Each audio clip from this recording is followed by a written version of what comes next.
अस्सलाम वालेकुम and good evening class. कैसे हैं आप लोग? Hope so will be fine.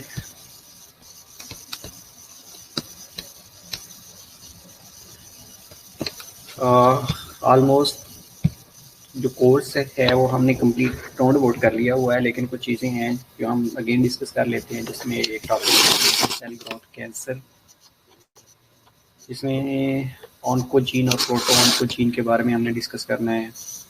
इसके अलावा हाइपरट्रॉफी क्या होती है, एट्रॉफी क्या होती है, हाइपरप्लेजिया क्या होता है, मेटाप्लेजिया क्या होता है, ये डिफरेंट टर्मिनोलॉजीज हैं जिनको हम वन बाय वन डिस्कस कर लेते हैं, right?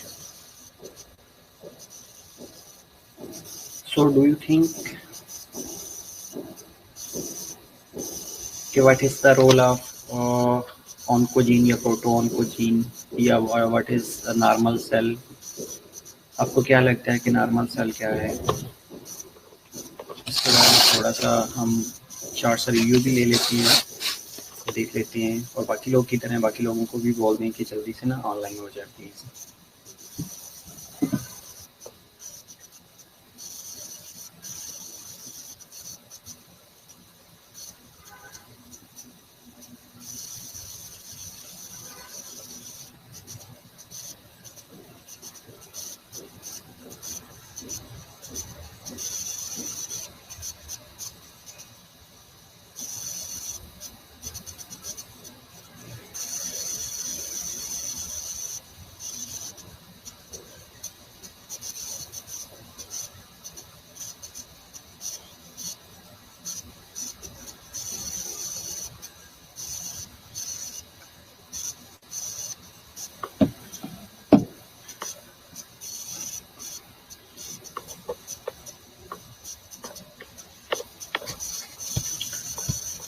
Okay well, these are the objectives जो कि हमने इनको डिस्कस करना है।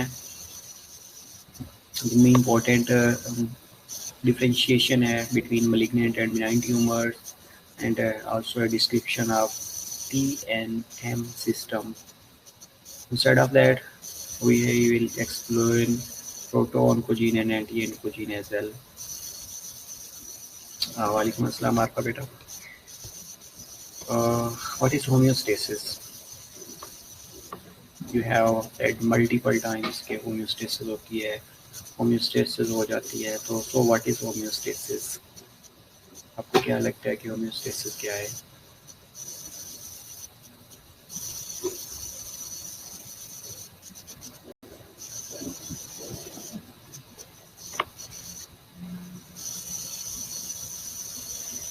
वालेकुम अस्सलाम Musarrat as well as Mariam Tariq.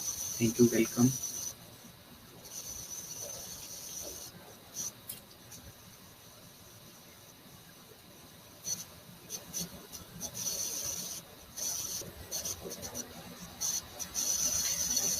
Normal state of cell is known as homeostasis.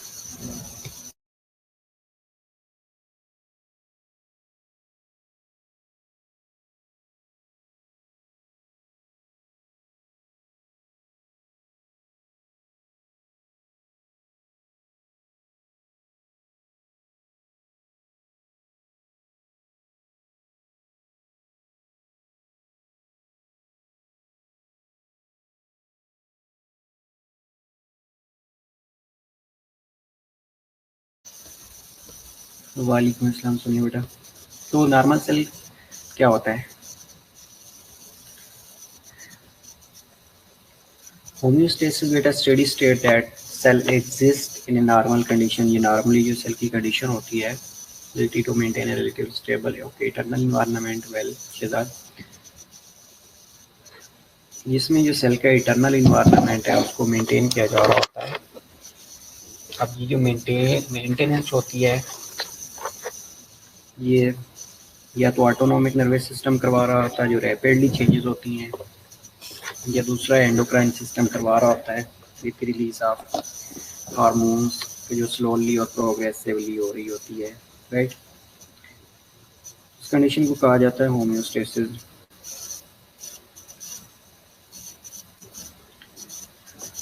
Okay, तो नॉर्मल सेल क्या है, उसके क्या करेक्टरिस्टिक्स हो सकते हैं, इनको हम डिस्कस कर लेते हैं कि cells are the smallest functional unit of the body as you know. वालेकुम अस्सलाम सुनिया बेटा। They contain structures that are strictly similar to those needed to maintain total body functions. The nucleus is the control center for the cell. It also contains most of the hereditary material. Definitely DNA होता है cell के अंदर, जो hereditary material होता है उसका, और jeans को जेनेटिक मेकअप को मेंटेन कर रहा होता है। वालेकुम अस्सलाम Fatima Humaira as well. The organelle which are analogous to the organ of the body and are contained in the cytoplasm. Cytoplasm के अंदर suspended organelles होती हैं and the cell membrane होती है that encloses the cell and provides for intracellular and intercellular और intercellular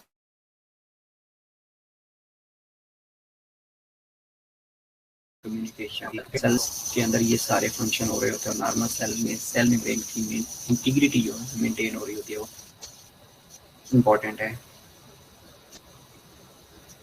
और these are some characteristics of normal cell के क्या क्या हो सकते हैं। और normal body cells have a number of important characteristics. They can reproduce themselves exactly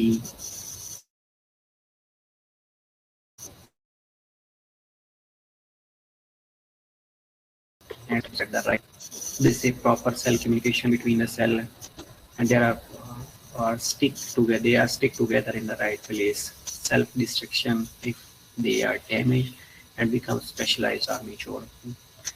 Okay, so these are the characteristics of a normal cell कि अगर कोई भी क्राइसिस की कंडीशंस आती हैं तो ये रिप्रोड्यूस भी कर लेते हैं, डिस्ट्रॉय भी खुद को कर लेती हैं, लेकिन ओवर प्रोडक्शन नहीं होती।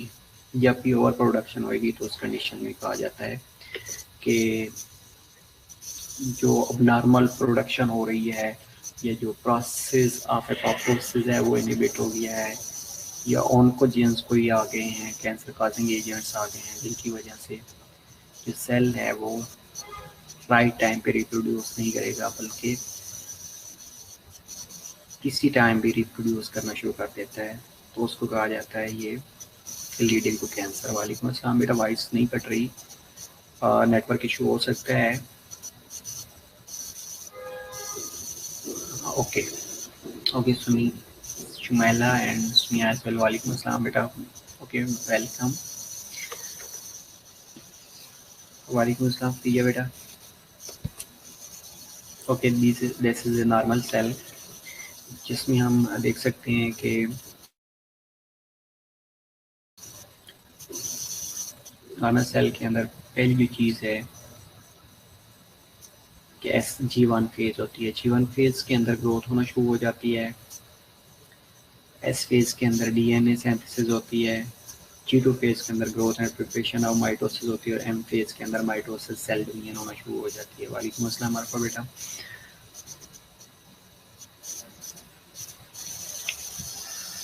ओके, तो जो G1 फेज है, G1 फेज के अंदर क्या हो रहा होता है कि जो सेलुलर कंटेंट्स है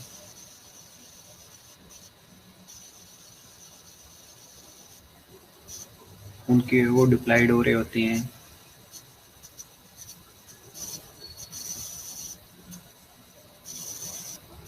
ओके, बिकम स्पेशलाइज्ड और मैच्योर का मतलब है बेटा, डेफिनेटली ये सही है, मतलब है कि हर सेल अपना स्पेसिफिक फंक्शन परफॉर्म कर रहा होता है। जिस तरह RBCs ले लें, WBCs ले लें, प्लेटलेट्स ले लें, कोई भी सेल ले लें या कोई मसल टिश्यू ले लें, तो उनका एक अपना स्पेशलाइज्ड फंक्शन होता है। लेकिन जब ये कैंसर में कन्वर्ट हो जाते हैं तो वो अपना फंक्शन, जो स्पेशलाइज्ड फंक्शन है, वो ख़त्म कर बैठते हैं, और उनके अंदर जो मैच्योरिटी है, मैच्योर नहीं हो रहे होते बेसिकली। अगर मैच्योर होंगे तो उनकी डिस्ट्रक्शन हो जाती है। फॉर एग्जांपल RBCs ले लें तो RBCs का जो लाइफ स्पैन है वो 120 डेज है, राइट या? तो अगर वो मैच्योर नहीं होंगे तो उनकी डिस्ट्रक्शन नहीं होगी 120 डेज के अंदर। तो इसलिए वो सब सेल जो है स्पेशलाइज्ड होते हैं, मैच्योर होते हैं, और उनके बाद उनकी डिस्ट्रक्शन हो जाती है।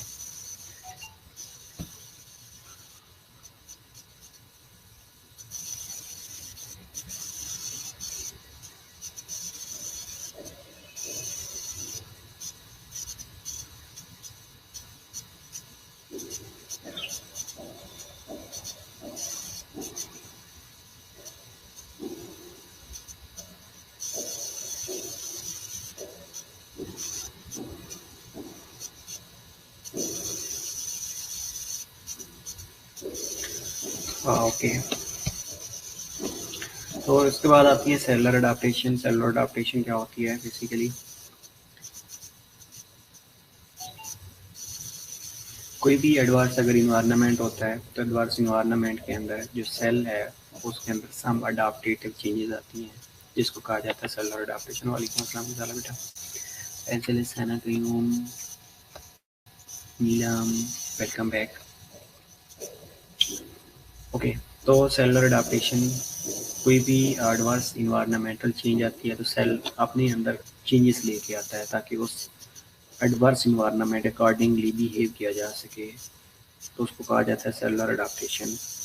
अभी सेलुलर अडाप्टेशन होती है, ये फिजियोलॉजिकल भी हो सकती है, पैथोलॉजिकल भी हो सकती है।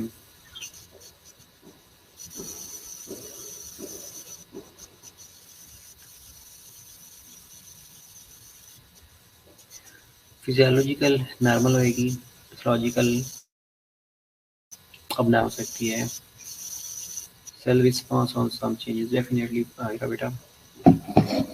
Adaptation can involve changes in the cell size और नंबर। सेल साइज बढ़ जाता है या नंबर बढ़ रहे होते हैं। दूसरी कंडीशन ये होती है कि सेल एक टाइप से दूसरी टाइप में चेंज हो रहा होता है, लाइक मेटाप्लेसिया। ओके, मोस्टली आप लोगों ने सुना होगा कि फिजियोलॉजिकल अडाप्टेशन भी होती है, लाइक हाइपरट्रॉफी हो जाती है। किसी को आपने देखा होगा जिम ज्वाइन कर रहा है तो सेल के ऊपर जब वर्कलोड बढ़ता है तो फिजियोलॉजिकली वो अपना साइज इंक्रीज कर लेता है। और अगर हम पैथोलॉजिकल की बात करते हैं तो मोस्टली आपने LVH का नाम सुना होगा। LVH लेफ्ट वेंट्रिकल हाइपरट्रॉफी, उसमें ये होता है कि जब ब्लड प्रेशर कंसिस्टेंटली ज़्यादा रहता है तो लेफ्ट वेंट्रिकल को फोर्सफुली ब्लड को इजेक्ट करना पड़ता है। तो ये एक पैथोलॉजिकल कंडीशन है जिसमें LVH हो जाता है।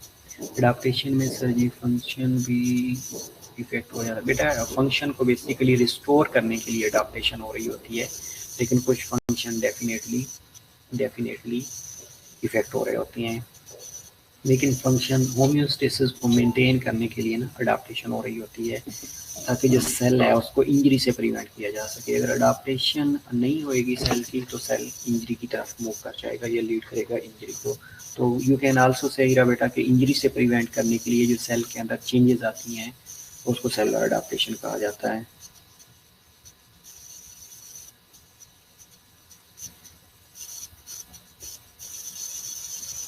बिल्कुल बेटा, प्रेगनेंसी इंड्यूस भी हो रही होती है और उसके बाद एट्राफी भी होती है। अगर हाइपरट्रॉफी होती है तो जब फीटस डिवेल्प हो रही होती है तो डेफिनेटली हाइपरट्रॉफी हो रही होती है, लेकिन जब बेबी बर्थ हो जाती है तो एट्रॉफिक चेंजेस आना शुरू हो जाती हैं और एट्रॉफी हो जाती है। राइट, ये आगे एग्जांपल्स हैं जो मैंने इंक्लूड की हुई हैं।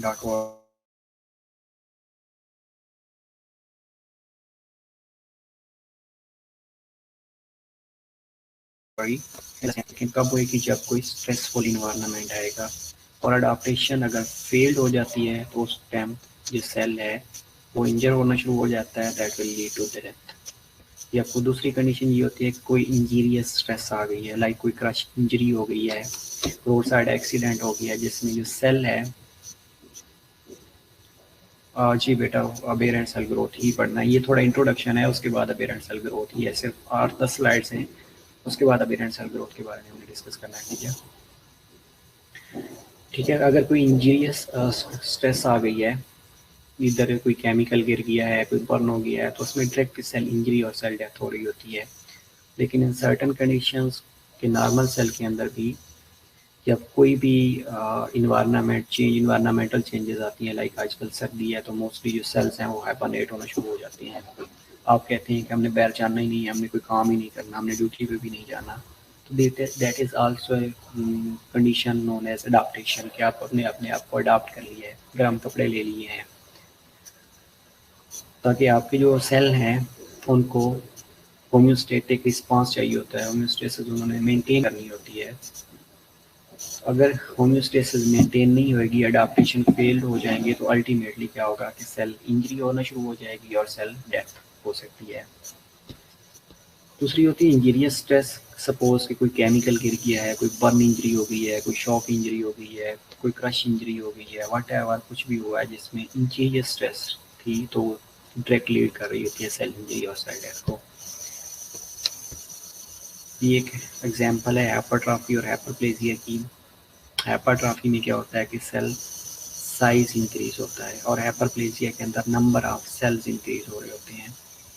हाइपरट्रॉफी जिस तरह आप लोगों ने पहले भी बताया है कि सेल का साइज अगर इंक्रीज हो रहा है तो उसको हाइपरट्रॉफी कहा जाता है, और अगर नंबर ऑफ सेल इंक्रीज हो रहे हैं तो उसको हाइपरप्लेजिया कहा जाता है।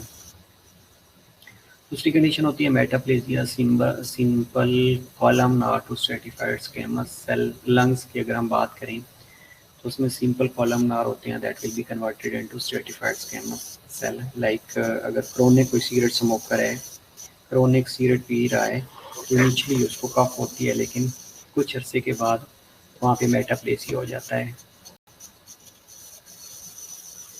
इसलिए उसको क्रोनिक कफ या उसको रिस्पॉन्स नहीं कर रहा होता, इवन कि स्मोक को भी वो रिस्पॉन्स नहीं करता, उसके अंदर अडाप्टेशन आ जाती है। तीसरी कंडीशन, चौथी कंडीशन होती है dysplasia, some loss of control as in the cervix. ये एक प्री कैंसरस की टाइप है डिस्प्लेसिया। मोस्टली सर्वाइकल कैंसर के बारे में आपने सुना होगा, तो उसमें सर्वाइकल कैंसर के अंदर बेसिकली वो डिस्प्लेसिया होता है, सेल जो होते हैं डिस्प्लेसिक चेंजेस आ रही होती हैं and that will lead to a cancer.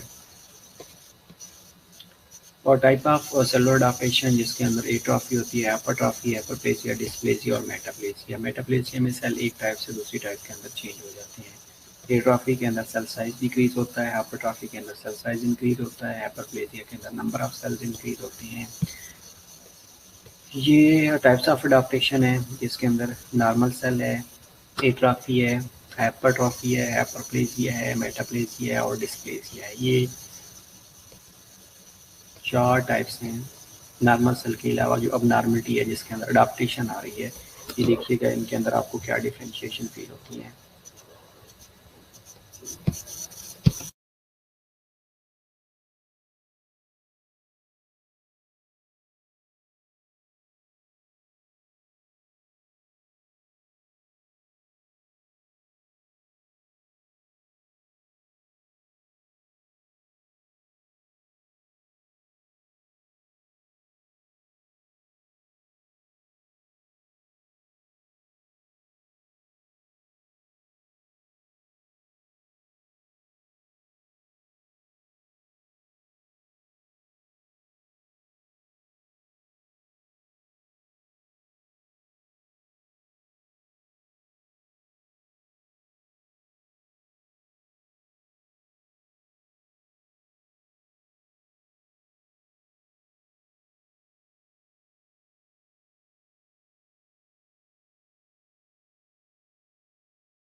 Okay, तो ट्रैफिक के बारे में बात कर रहे थे हम।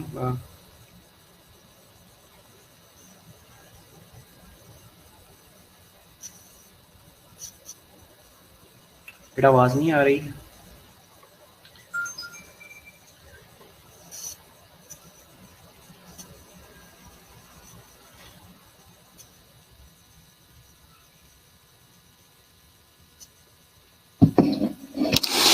ओके, एट्राफी में जो सेल होता है that shrinks. Okay, well, muscle atrophy is defined as the decrease in the mass of the muscle, like decrease अगर वर्कलोड है और द एडवर्स इन्वायरमेंटल कंडीशन है तो उसमें जो सेल साइज है वो डिक्रीज होता जाता है, उसको कहा जाता है एट्राफी। जैसे अडाप्टेटिव एंड रिवर्सिबल होता है, डेफिनेटली ये अडाप्टेशन की एक टाइप है, और दैट इज रिवर्सिबल जिसके रिजल्ट में जो सेल साइज है वो डिक्रीज हो जाता है। ओके, इसकी डिफरेंट टाइप्स होती हैं जिसके अंदर डिसयूज एट्राफी है, लाइक पैरालिसिस हो गया है, कोई बंदा बेडरिडन हो गया है या कोई यूज़ ही नहीं कर रहा, मसल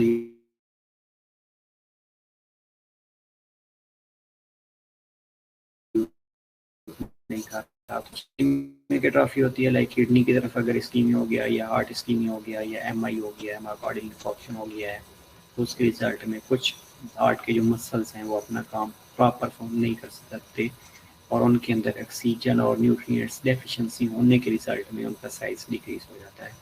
वेल, तीसरी होती है माल न्यूट्रिशन एट्राफी। अगर कोई क्रोनिक स्टारवेशन के ऊपर है या क्रोनिक डाइटिंग के ऊपर है, आपने डाइटिंग वाली एग्जांपल देखी होगी कि जो 20 लोग होते हैं, अगर वो डाइटिंग स्टार्ट कर देते हैं या क्रोनिक स्टारवेशन की तरफ मूव कर जाते हैं तो उनका जो सेल साइज होता है वो भी श्रिंक करना शुरू कर देता है, एट्राफिक चेंजेस आना शुरू कर देते हैं। इसके अलावा loss of endocrine stimulation, uterine breast, ये एंडोक्राइन स्टिमुलेशन की वजह से भी, जिस तरह प्रेगनेंसी में अगर हम बात करते हैं, प्रेगनेंसी में तो आफ्टर बेबी डिलीवरी एंडोक्राइनिक स्टिमुलेशन की वजह से जो यूट्राइन साइज है वो डिक्रीज होना शुरू हो जाता है। डीनर्वेशन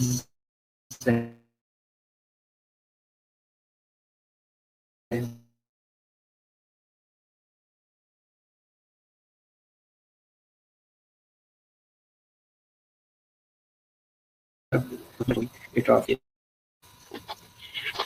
बेटा बाकी लोगों को आ रही है, आप अपना पेज रिफ्रेश करके देख लें। ओके, दूसरी कंडीशन होती है हाइपरट्रॉफी। हाइपरट्रॉफी में क्या होता है कि सेल का साइज इंक्रीज होता है। जैसे सेल का साइज इंक्रीज होएगा तो in size of the cell will result in enlargement of the organ without any change in the number of cells. Hypertrophy cell का साइज इंक्रीज होता है लेकिन सेल का नंबर इंक्रीज नहीं होता। अगर हम हाइपरप्लेजिया की बात करें, डीनर्वेशन में बेटा ये होता है कि अगर कोई नर्व की इंजरी हो गई है तो वो एरिया पैरालाइज होना शुरू हो जाता है।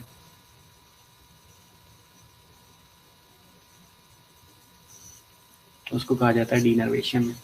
कोई नर्व इंजर हो गई है, या मोस्टली आप लोगों ने सुना होगा कि पैरालिसिस हो गई है, सीवीए हो गया है, तो उसमें डीनर्वेशन होना शुरू हो जाती है, या कोई सर्जरी के दौरान नर्व कट जाती है तो उसका जो कंट्रोल मसल की कंट्रैक्शन और रिलैक्सेशन हो रही होती है वो नहीं होती, तो उस वजह से भी सेल साइज डिक्रीज हो जाता है। Right, okay. हाइपरट्रॉफी की बात कर रहे थे। हाइपरट्रॉफी में वर्कलोड अगर इंक्रीज हो गया है of organ part results in increase in the tissue mass increase होना शुरू हो जाता है।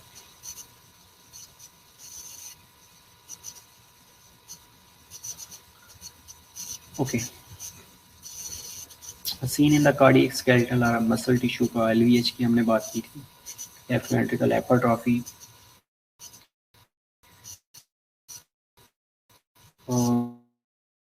नॉर्मल फिजियोलॉजिकल रिस्पॉन्स और उसमें as seen in increase in the muscle size with exercise. अगर कोई बंदा एक्सरसाइज कर रहा है तो उसके मसल्स के अंदर हाइपरट्रॉफिक चेंजेस आती हैं, हाइपरट्रॉफी होना शुरू हो जाती है। और अगर पैथोलॉजिकल कंडीशंस की अगर हम बात करते हैं तो पैथोलॉजिकल कंडीशन में क्या होता है कि maybe pathological response as in the myocardial hypertrophy from HTN है, alveolar disease, valvular disease है या chronic HTN है, तो that will lead to myocardial hypertrophy, left ventricle hypertrophy as well। इसमें इसके अलावा हाइपरप्लेजिया होता है। हाइपरप्लेजिया में occurs due to response from appropriate stimulus and ceases when stimulus is removed, increase in the number of cells, restricted to cell capable of mitosis, surgical aplasia, uterus and breast enlargement in the pregnancy. इसके अलावा आपने benign prostatic एप्रोप्लेसिया का सुना होगा कि mails के अंदर BPH हो जाता है।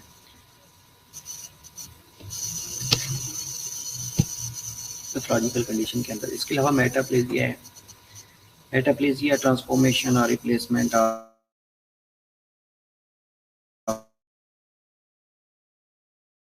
वन चेंज हो जाना is known as मेटाप्लेसिया।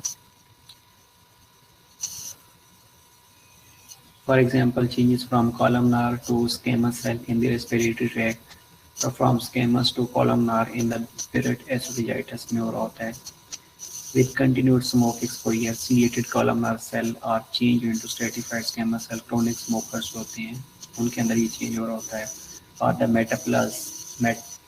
metaplastic changes usually result from chronic irritations. जिस तरह cigarette smoke है, या metaplastic changes seem to development of cancer in some instant.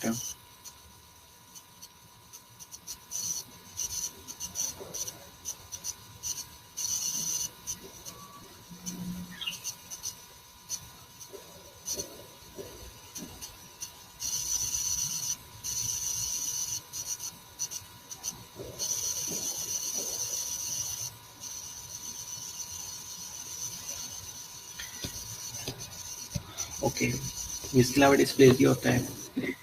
Dysplasia also known as atypical hyperplasia, rearranged cell growth resulting in cell of varying size, shape and appearance. May be associated with chronic irritation or inflammation. May be reversible if offending agent is removed. Certain conditions होती हैं, अगर irritating agents को आप remove कर देते हैं तो that will be reversed. Dysplasia is considered a strong precursor of cancer. जिस तरह cervical cancer है, cervical dysplasia है. However, dysplasia and adaptive process may or may not lead to cancer. Decreased risk if irritation is removed or inflammation treated. ये नीचे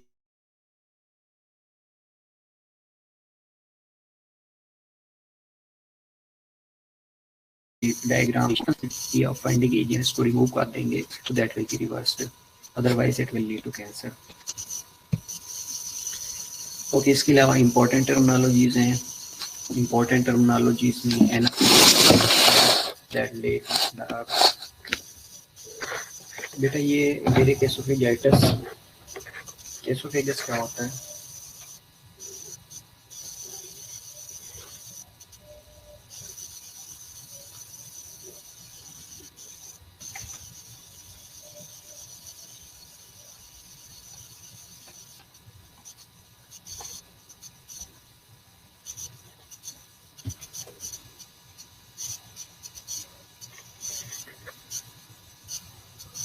एनाप्लेसिया की बात कर रहे थे, सेल द लेक नॉर्मल। अच्छा, क्वेश्चन मार्क था बेरेट एसोफेजाइटिस। बेटा बेरेट एसोफेगस होता है, इसमें ये होता है कि जो मिकोजल लाइनिंग होती है ना, उसके अंदर मेटाप्लास्टिक चेंजेस आती हैं।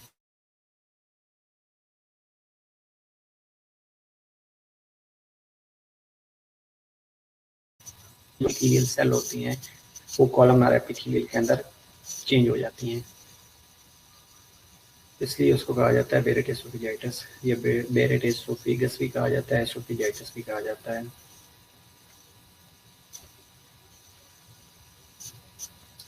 मोस्टली इसके पीछे काज क्या होती है? गर्ड हो रही होती है, गैस्ट्रोएसोफेगल रिफ्लेक्स डिजीज होती है जो लीड कर रही होती है बेरेट एसोफेजाइटिस को। ओके, एनाप्लेसिया की बात कर रहे थे। एनाप्लेसिया क्या होता है? Cells that lack normal cellular characteristics and differ in shape and organization with respect to their cell of origin, usually anaplastic cell or malignant. इसके अलावा apoptosis होती है, programmed cell death। और तीसरी चीज़ oncology, branch of medicine that deals with the study of detection, treatment and management of the cancer is known as oncology। ठीक है, okay, अब आ जाते हैं अबेरेंट सेल ग्रोथ की तरफ कि अबेरेंट सेल ग्रोथ क्या होती है। Cancer disease resulting from uncontrolled growth of cell which causes malignant cellular tumors. The second leading cause of death in the developing countries है कि अगर अनकंट्रोल्ड डेथ हो गई है, जिसमें हमने डिस्कस किया कि अपोप्टोसिस होती है। अपोप्टोसिस क्या होती है कि प्रोग्राम सेल डेथ होती है। अब कैंसर के अंदर जो प्रोसेस ऑफ अपोप्टोसिस है वो इनहिबिट हो जाता है। अपोप्टोसिस हो ही नहीं रही होती, प्रोग्राम सेल डेथ हो ही नहीं रही होती, माइटोटिक डिवीजन बढ़ जाती है और जो जीन होता है, जिस जीन ने कंट्रोल करना होता है, वो जीन इम्पेयर्ड हो जाती है। कैंसर सेल, ये कैंसर या न्यूक्लियस या बेसिकली क्या होता है, cancer is a disorder of altered cell differentiation and growth. Resulting process is called neoplasia, meaning new growth, and a new growth is called as neoplasm.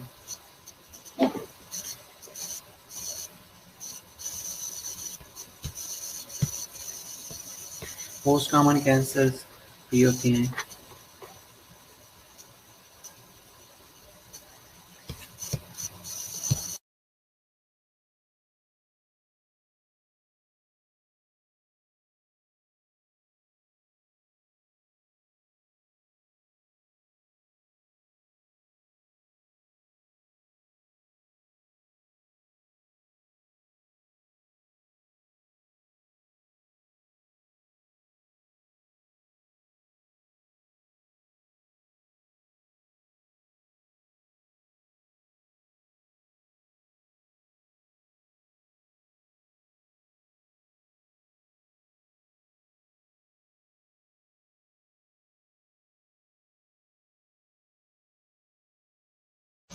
and most common cancers are prostate होता है, lungs और colorectal cancers होते हैं, women's के अंदर breast होता है, colorectal, lungs और uterine, these are common cancers. बाकी जो leading cause of death in the Pakistan है वो नंबर 1 इस्कीमिक हार्ट डिजीज़ है, क्योंकि टोटल डेथ का 8% होती है। Secondly again cancer and third one lower respiratory tract infections और फोर्थ वन पे स्ट्रोक।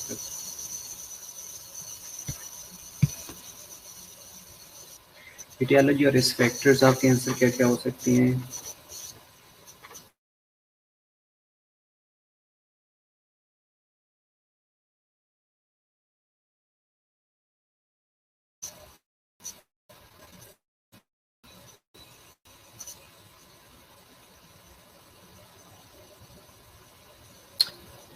हेरिडिटरी एक रिस्क फैक्टर हो सकता है।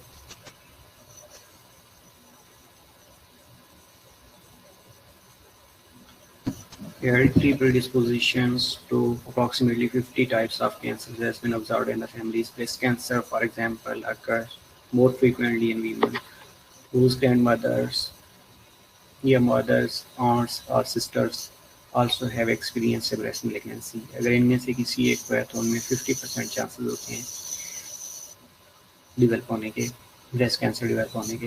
हार्मोनल प्रॉब्लम हो सकती हैं, like hormones have received considerable research attention with respect of cancer of the breast, ovary and endometrium in the women and of prostate and testes in the men. Immunological mechanisms हो सकते हैं, there is a substantial evidence for the immune system's participation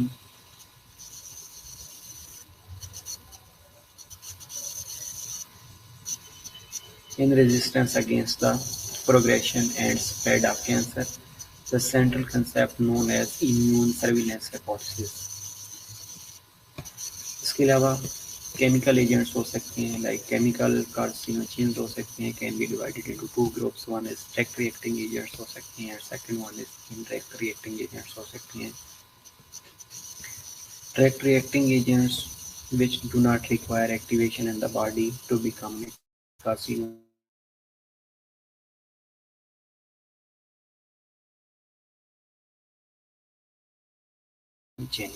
or only after metabolic conversions.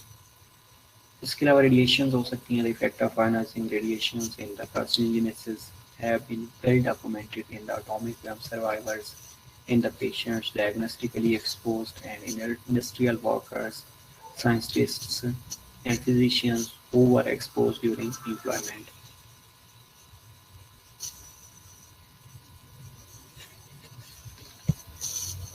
Instead of that, Physical agents like radiations, exposure to irritations, exposure to sunlight. Chemical agents में smoking है, dietary ingredients हैं, drugs हैं, genetics और family history में colon cancer, breast cancer, dietary habits, low fiber diets ले रहे हैं, high fat diets ले रहे हैं, प्रोसेस्ड फूड ले रहे हैं, अल्कोहल ले रहे हैं, या एक्सपोज टू वायरसेस और बैक्टीरियाज हैं, इनके अंदर डीएनए वायरसेस हैं, हेपेटाइटिस बी वायरसेस हैं, हर्पीस है, एप्स्टेन बार वायरसेस हैं, साइटोमेगालो वायरसेस हैं, पेपिलोमा वायरसेस हैं, आरएनए वायरसेस हैं, एचआईवी बैक्टीरिया, एच पाइलोरी, ये सारी कंडीशंस हैं जो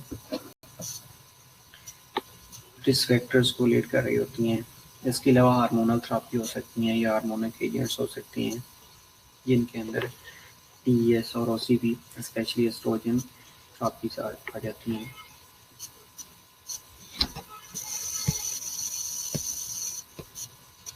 ये एक डायग्राम है, इस डायग्राम को आप देखेंगे कि ये किस तरह लीड कर रही होती है।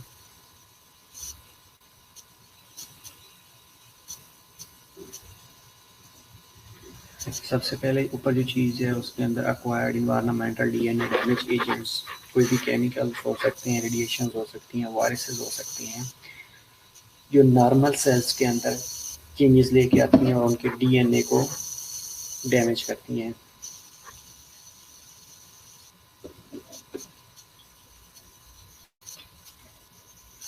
जब डीएनए डैमेज होएगा तो जो डीएनए की रिपेयरमेंट होती है वो बेसिकली इनहेरिटेड, अगर म्यूटेशंस हो गई है जीन के अंदर तो वो म्यूटेशंस भी लीड कर रही होती हैं डीएनए को डैमेज करने में।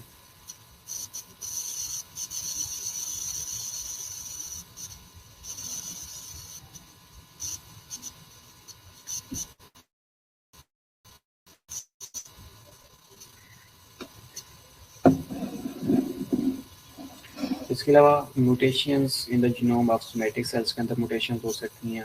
ये 2-3 तरह से हो रही होती हैं, लाइक ग्रोथ प्रोमोटिंग ऑन्कोजीन्स की एक्टिवेशन की वजह से, दूसरा inactivation of tumour suppressor gene की वजह से, ये तीसरा alteration in genes that regulate apoptosis. अब अगर इन तीनों के अंदर कोई डेविएशन आ गई है तो वो लीड करेगी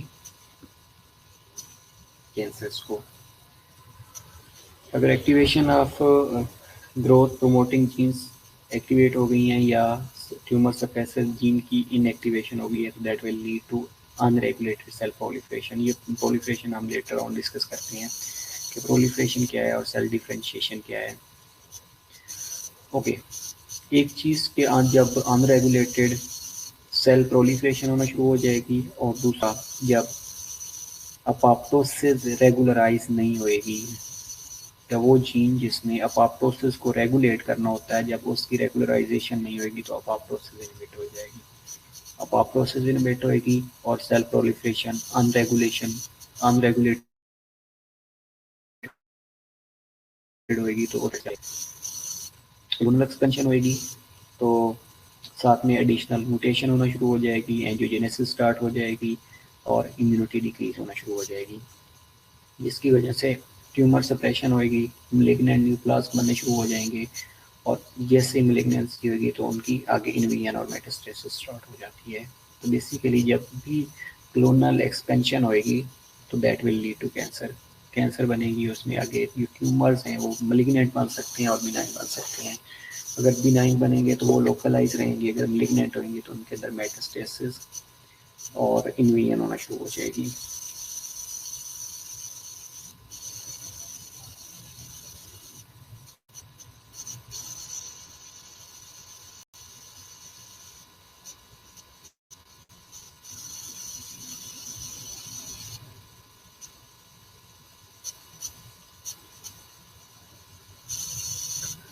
ओके, क्वेश्चन क्या है? अच्छा, D S stands for D therapy बेटा ये होती है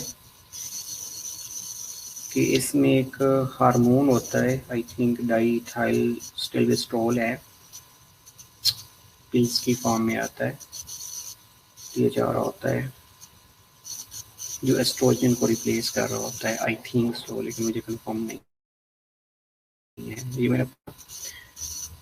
बाकी मैं इसको देख के आपको बता दूंगा कि DES में जो थेरेपी यूज हो रही होती है, जो एस्ट्रोजन रिप्लेसमेंट थेरेपी होती है बेसिकली, उसमें क्या क्या मेडिकेशन और हो सकती हैं। Clonal expansion mean multiplication of clone. बेटा क्लोनल एक्सपेंशन में ये होता है कि कॉलोनीज बनना शुरू हो जाती हैं।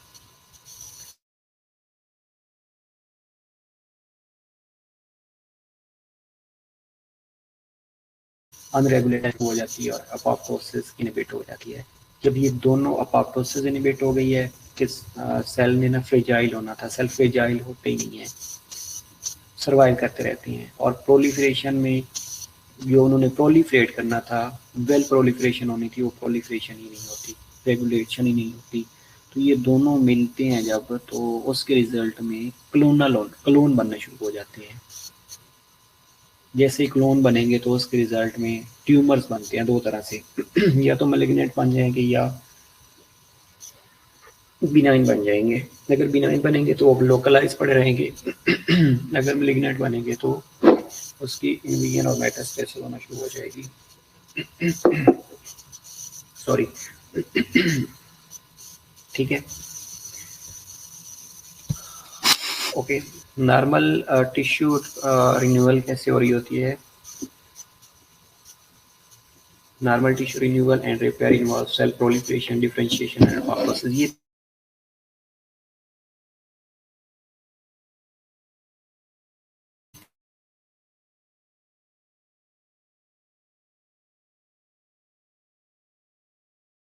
टेक्निसाइज नहीं होंगे, रिपेयर या रिन्यूअल इम्पेयर्ड हो जाएगी, प्रोलिफरेशन इम्पेयर्ड हो जाएगी, डिफरेंशिएशन इम्पेयर्ड हो जाएगी, अपोप्टोसिस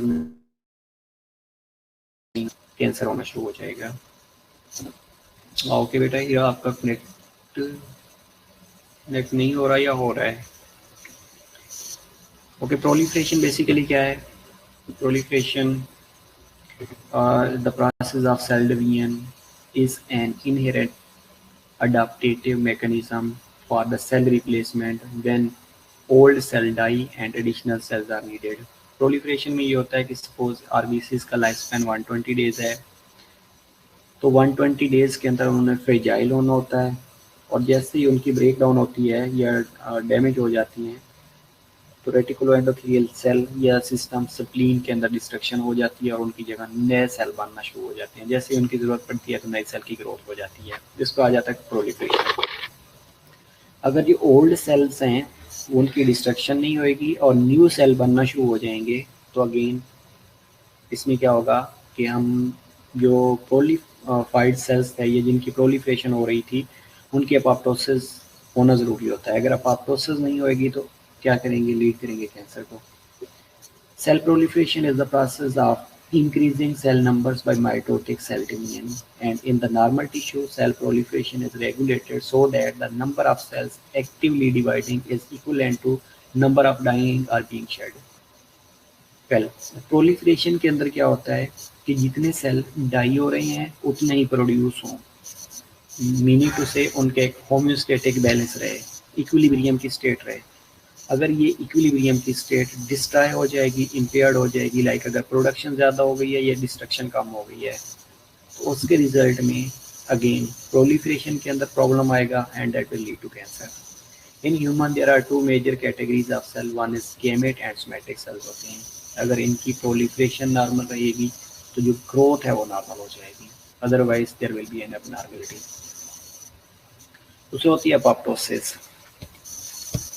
अपोप्टोसिस के अंदर क्या होता है कि apoptosis is a form of program cell death that eliminates senses cells या सेल्स विद डैमेज डीएनए और अनवांटेड सेल्स। अपोप्टोसिस में प्रोग्राम सेल डेथ होती है, वो सेल जो फ्रेजाइल होना शुरू हो जाते हैं या जिनका डीएनए डैमेज हो जाता है, ऑटोमेटिकली उनकी डिस्ट्रक्शन हो जाती है। उसका प्रोसेस को कहा जाता है अपोप्टोसिस। अगर अपोप्टोसिस का प्रोसेस इनहिबिट होएगा तो again that will lead to cancer. पहली चीज़ हमने प्रोलिफरेशन के बारे में बात की है कि प्रोलिफरेशन में ये होता है कि जो नंबर ऑफ सेल्स जितने शेड हो रहे हैं उतने ही प्रोड्यूस हों, तो दोनों का इक्विलिब्रियम रहेगा। अगर ये इम्पेयर्ड हो जाएगा तो that will lead to cancer. दूसरा हमने कहा है कि अपोप्टोसिस का, अपोप्टोसिस में प्रोग्राम सेल डेथ होती है, या वो सेल जब फ्रेजाइल हो जाते हैं या उनका डीएनए डैमेज हो जाता है तो उस टाइम उनकी सेल्फ ब्रेक डाउन हो जाती है in certain systems.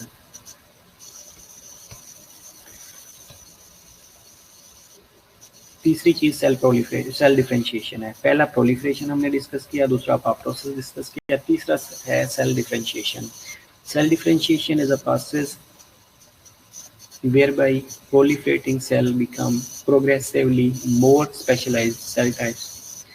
This process results in a fully differentiated adult cells that has a specific set of structural, functional, and expectancy characteristics, life expectancy characteristics. For example, the RBCs is a terminally differentiated cell that have been programmed to develop into a concave disc that function as a vehicle for oxygen transport and live approximately 120 days. Okay, cell proliferation में ये है कि अगर कोई cell produce हुए हैं, जिस cell की प्रोलिफरेशन हो गई है, तो these are specialised types of cells. उनकी एक स्पेशल शेप होएगी और उसके अकॉर्डिंग उनके एक स्पेशल स्ट्रक्चर और एक स्पेशल फंक्शन होएगा।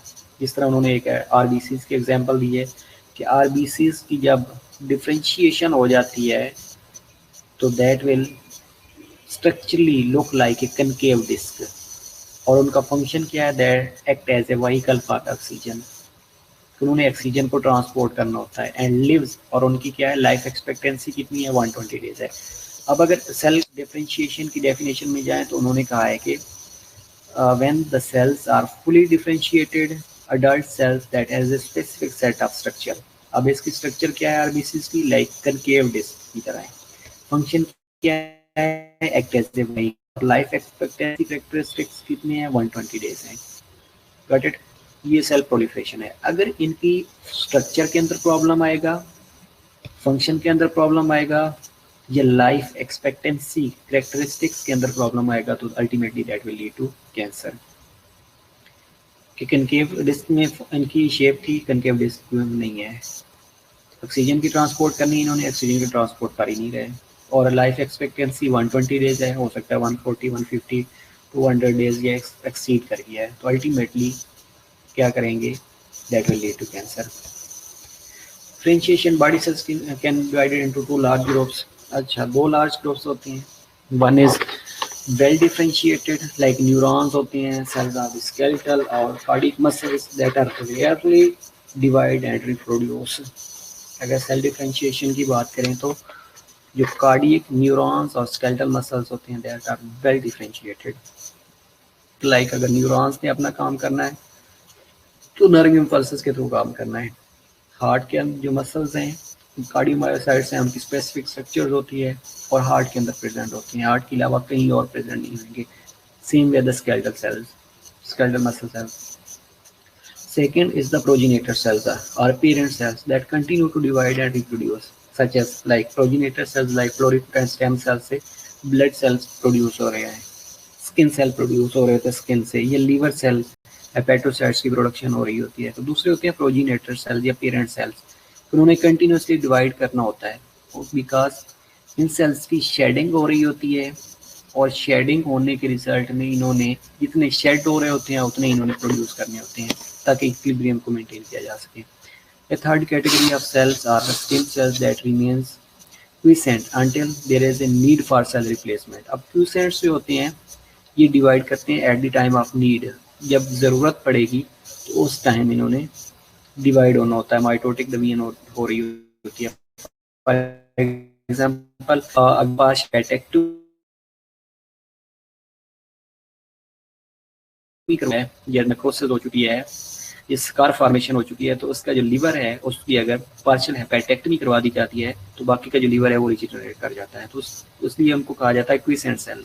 ये बेसिकली एक डिवाइडिंग सेल्स होते हैं, नॉन डिवाइडिंग सेल्स होती हैं और स्टेबल सेल्स होती हैं। Okay, in which case they divide producing other stem cells and cells that can carry out the function of differentiated cells. Well, okay, differentiated cell can be well differentiated, moderately differentiated, or poorly differentiated, and grade of the cancer cells depend के जब grading कर रहे होते हैं तो उसमें देखा जाता है कि सेल वेल डिफरेंशिएटेड है, मॉडरेटली डिफरेंशिएटेड है, ये पुअरली डिफरेंशिएटेड है। The more normal a cancer cell looks, lower its grade, and the more abnormal or less well developed cancer cell is the higher its grade. Low, medium or high grade, it is also called as grade 1, 2 or 3, where the grade 1 is low grade. ये grading system हम इसमें है discuss करते हैं. Cancer cells are different to normal cells in several ways. They can not die if they move to another part of the body, and cancer cells do not stop reproducing unlike normal cells, and cancer cells do not stop reproducing after they have doubled 50 or 60 times. Characteristics of normal cell क्या होता है? Cells do not obey signals from the other cells. Something in the cancer cells overrides the normal signaling system. Okay, ये characteristics हम next class में कर लेते हैं.